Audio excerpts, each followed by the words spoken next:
Hey, welcome back to Ground Zero Salem. Happy Friday.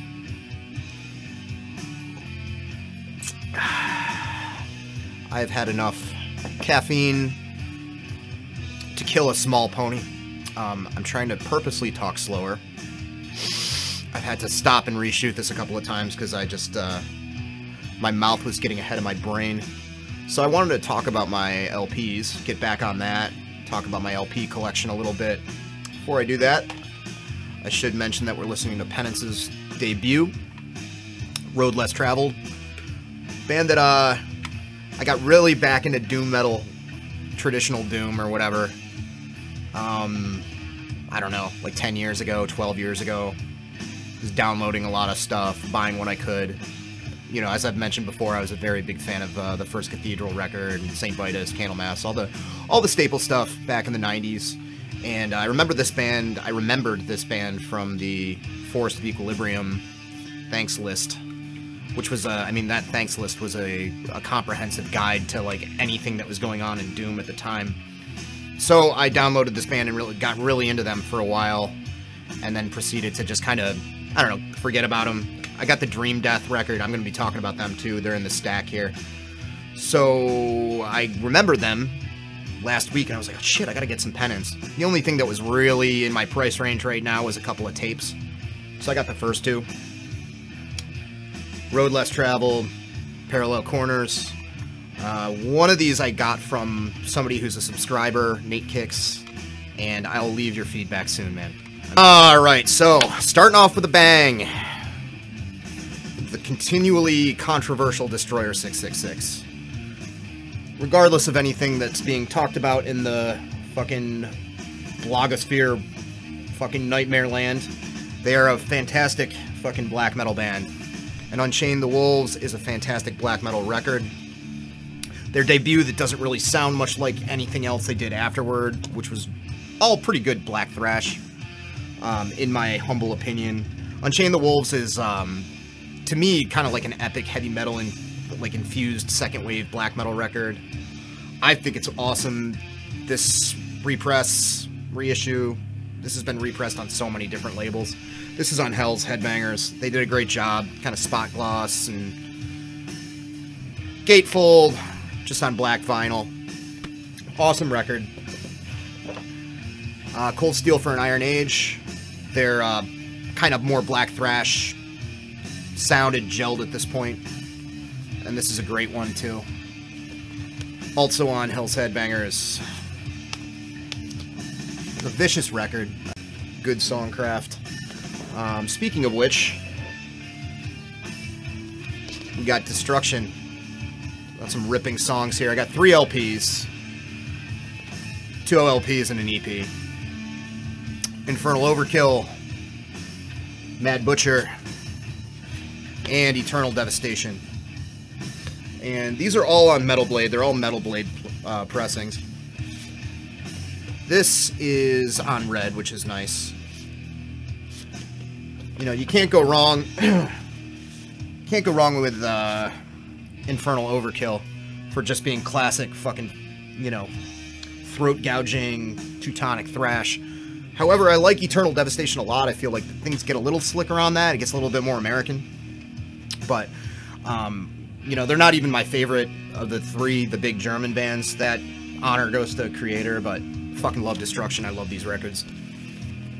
So, I'm going to try to finish off the Ds here. A lot of these I've already talked about, so I'm going to go by them real quick. Case in point, we got Detestation. Self-titled, great crust band from Seattle. Picked it up in Seattle when I was hanging out with Eric Bauer. Great. Next up, we got Devastation. I don't think I've shown this yet. Signs of Life. Just really good, slightly technical, pretty vicious thrash from Texas, not to be confused with the Devastation from Chicago that I just talked about. This is an awesome record. I picked it up at Last Vestige in Albany, New York. Great store. They have like a punch card system, which is neat. I think they're still open. Hopefully. But yeah, nice printed in there. You know, if you like thrash, if you like well-written thrash, if you like stuff like Holy Terror, you know, Dead Brain Cells, anything that's a little technical, I would recommend Devastation, Dark Angel, like the second and third Dark Angel records. Devoid of Faith, just talked about them. Great fucking Albany hardcore stuff.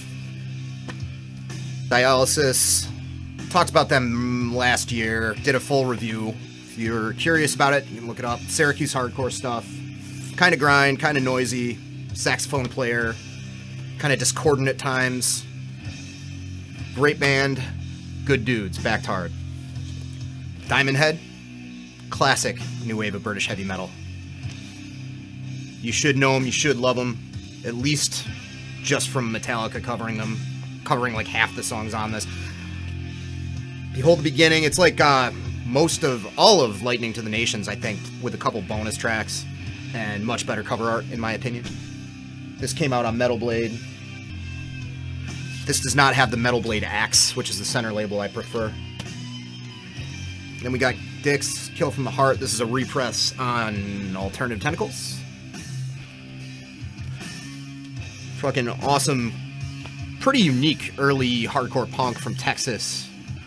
These guys were big, intense dudes that happened to be gay and communist in Texas, Houston, I believe, in the early 80s. That takes some stones. They cover Purple Haze by Jimi Hendrix. They have a couple of really, really, really killer tracks on here, especially the title track, Kill from the Heart. Little Boy's Feet, kind of a creepy song, but damn catchy. Very bluesy stuff, very soulful in parts. We got the Dickies. I don't know where in the chronology of their stuff is this. But it's the Incredible Shrinking Dickies. I don't know if it's album 1, 2, 3, whatever. Only record I own by them. Not a huge fan of the Dickies, but their version of Eve of Destruction on this, can't remember who the original is by. It's some singer-songwriter guy. The original version's rad too, but they do it at like 5 times the speed. And this is one of those punk bands that actually pulled off covers really well. They do Paranoid by Black Sabbath on here too.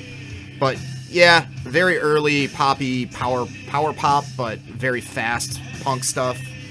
Also got in hot water recently for saying a bunch of dumb shit on stage. And we got Dio Last in Line. Sophomore LP by Ronnie James. It's a classic. Would this come out on Warner Brothers? Sometimes I feel like I like this more than Holy Diver. I know that's an unpopular opinion, but Egypt, The Chains Are On. Last in Line, the title track. We Rock. Great shit. I got this single now of Rainbow in the Dark as well. And it's got some live tracks. Recorded live at Castle Donington. Stand Up and Shout and Straight Through the Heart. After that, we got Die Kreutzen. Killer Midwestern fucking hardcore punk from the early 80s. Nobody sounded like Die Kreutzen. Some of the earliest, harshest vocals you'll hear. I wouldn't go so far to say they're like proto-death metal vocals or something like that, but they're very... I believe Charles Maggio, actually, I talked about Rorschach recently, quoted this guy as an influence. I don't know the name of the singer off the top of my head. Corey Rusk, maybe? But at any rate, very, very harsh, kind of shredded vocal approach. And as far as Extremity goes, way ahead of their time. Music wasn't straightforward, like raging 100 mile an hour kind of hardcore punk either. There's some intricacies with the riffs and whatnot. Very good stuff. This is a repress on Touch and Go. Coming up after that, I got 3 Discharge records for you. Talked about them plenty. You know, if you're into extreme music of any stripe, you should at least know who they are. But we got the classic Hear Nothing, See Nothing, Say Nothing LP here. I don't know what edition, but this is an early press on Clay Records, their original label. These got repressed on Havoc, and they look really nice. But the birth of hardcore, the birth of D-Beat, one of the bands responsible for hardcore punk along with the Bad Brains. Just talked about this. The live record, excellent stuff. Nightmare Continues. Then we got a repress of Why that's on Earmark. Early EP for them. Decent repress on Earmark, not too bad. Some of their represses are kind of not so hot, but this might be my favorite record by them in general. Ain't No Feeble Bastard, especially. Then we have Dishammer. I haven't listened to this in forever. It's Hell's Headbangers, released from, I don't know, 6 or 7 years ago, maybe. It's good. It's exactly what you think it is. Discharge and Hellhammer kind of influence stuff. You know, a little on the lighthearted side, not taking itself too seriously. Kerry King with the bagpipes there. But yeah, it's good. You know, I haven't spun it in forever. I listened to it a lot when it came out. Nice printed inner sleeve there. It's black vinyl. Then we have a pressing of the Disma demo, Volta Membros, on 12-inch. The track from this that always kicked my ass was Chaos Apparition. Fucking rager of a song. This came out on Detest Records, which are no longer with us. On Red. Detest was a great, mostly cassette label, but they were obviously expanding out into the vinyl territory before they called it a day. Belgian, I think, this dude Jerry, he put out a lot of really, really good stuff when the OSDM thing started to kind of take off. Be sadly missed there, but this is a nice gatefold. It sounds really good. My favorite thing that Disma did when this demo came out, I was completely fucking blown away. I never got into the full length that much, not to say that it's not good, it's great, but I just never owned it, you know. Then we got this nice picture disc pressing of Like an Ever-Flowing Stream by Dismember. The bummer about this is it's got this autographed postcard thing with gold paint marker, and at some point it got flipped around, and probably can't see it, but it kind of wore off on the record. Doesn't seem to affect play. I mean, it's a picture disc anyway, which don't sound perfect to begin with, but still, kind of a bummer. But debut LP by Dismember. One of the best Swedish death metal records you can possibly expose yourself to. Some people like it more than Entombed, I've heard that. Seems like a deliberately controversial opinion to me, but it's also fucking really good. It's definitely up there. I got a couple of records by Disassociate. This was a grind kind of crust band from New York. This dude Ralphie Boy was the singer. Very fucking heavy and very, very well played. Technically proficient stuff. This is called Imperfect World, and it's on this seafoam green deal here. Really good band. Super monstrous vocals with like a little bit of an effect on them at certain points. This came out on MIA Records. They also weave in like weird harsh noise bits here and there. And grind death metal, as well as like more traditional punk influences. There's almost like oi-ish choruses on all of their records. They have a song called Ice Bong that's a goofy song, but also insanely catchy. That's on this record, Controlled Power. It's their first one on Devastating Soundworks, but all three of their LPs are really good and worth checking out if you like grind, if you like death metal, if you like punk. There's something for everybody, you know? Then we got this band Divine Eve, who are currently touring again, it looks like, which is exciting for people who are in areas where they're playing.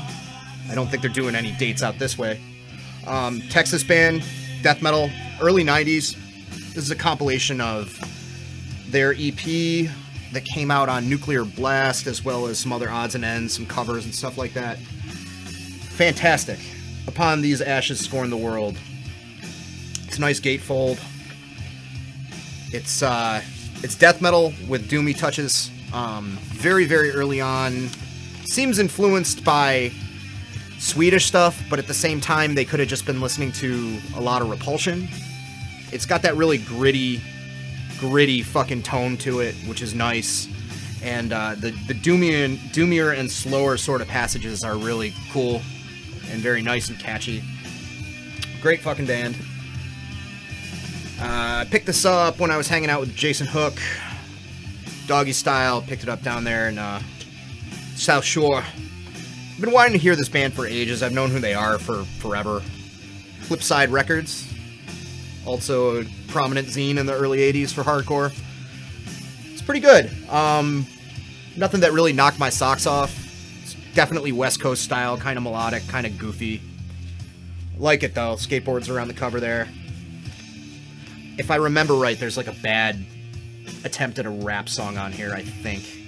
That might have been what kind of made me go meh on it. Then we got Double Negative. This is of the aughts, this is one of the best hardcore records to come out. The Wonderful and Frightening World of Double Negative. Came out on No Way Records. Great label, No Way. Very short record. These guys were from North Carolina. Saw them play. They were older dudes at the time that I saw them, which was over 10 years ago. And their sound is akin to, like, that kind of harshness and sloppiness of the very first Corrosion Conformity record. Maybe some Void, stuff like that. United Mutation a little bit. Like, very feedback-drenched, pissed hardcore. These guys were around for the original wave of hardcore, and it just, like, reformed as a band out of the ashes of, like, I think some other non-hardcore bands, and we're just like, yo, let's go for it and show these kids how it's done. And did they ever. Every release they have another LP and a couple of 7-inches, I think, are just fucking stellar fucking hardcore records. And we got Dr. No, Plug In Jesus and Burn, little compilation of, I think, an LP and an EP. It's a value pack. Put out by Mystic Records, who are always confusing. They're one of those labels that are shady with how much stuff they press and, you know, how many versions exist, so you never really know. But this is on a nice green.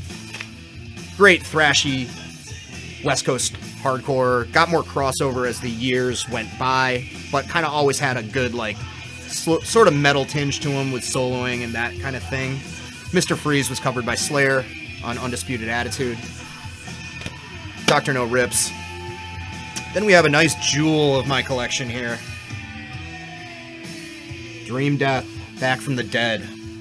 Beautiful slipcase gatefold LP put out by Svart Records, who always do a good job with their re-releases. This is compiling all the Dream Death demos from their stuff that was a little bit more raw and not quite so slow and doomy up to, I think, let's double check since I have it right here. Yep. A couple of songs that ended up being on the debut Penance record. If you don't know Dream Death, they were a really special band from Pittsburgh that combined thrash and doom in a way that I've never heard any other band kind of do. They have a really gloomy Celtic Frost kind of vibe, but an identity of their own. Vocals aren't too dissimilar to Tom Araya. They do speed things up sort of at certain points, but I don't know, you just have to give them a listen if you haven't already. I was disappointed that they weren't playing the Decibel Metal Fest they were originally supposed to, and they dropped off, got replaced by Incantation, which is great. I'm always happy to see Incantation, but I would have loved to have seen Dream Death. One of my favorites. Great fucking band. I also have Uno Momento. I also have Journey into Mystery. Their debut LP, their only LP, actually.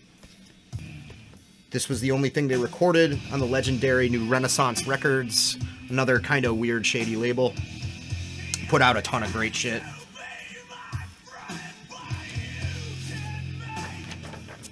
Pretty simple insert there.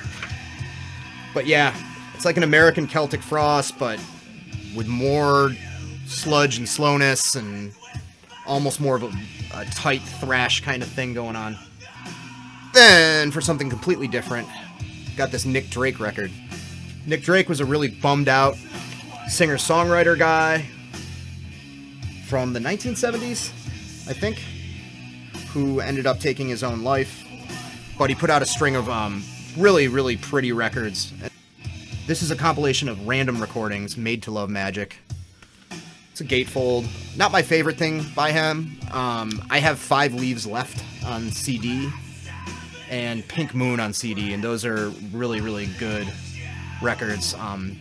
Just beautiful, lush, melancholy kind of stuff. The first time I heard him, I was like, oh, this is pretty decent, bummed out indie rock. I thought it was something new, like, you know, I don't know, like Bell and Sebastian era kind of shit. And it turned out to be old stuff from back in the day, and it's way better than any of that kind of stuff. Got this Drop Dead 11-inch. Classic Rhode Island, thrashy, blast beat driven, hardcore stuff. Political, angry. Talked about this recently. Ian Dury and the Blockheads, New Boots and Panties.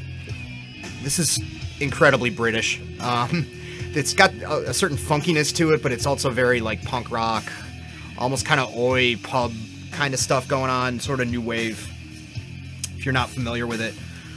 Really fun record, though. Blockheads, the song Blockheads is a fucking ripper.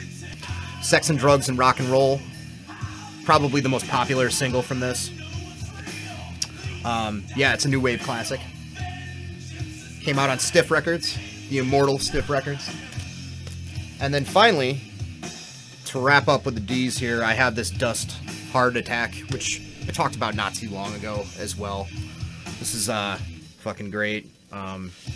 Marky Ramone was the drummer, and it's you know, it's that kind of proto-metal hard rock kind of shit. Not as heavy as I expected it to be, but it's still plenty heavy. Got sort of proggy elements to it. Really, really good. Seen it floating around for years and never really gave it a shot, and glad I did. Came sealed, and it's in beautiful shape. Sounds awesome. Dust. Alright. Done. You guys have a good day. I'll be back with more BS sooner or later.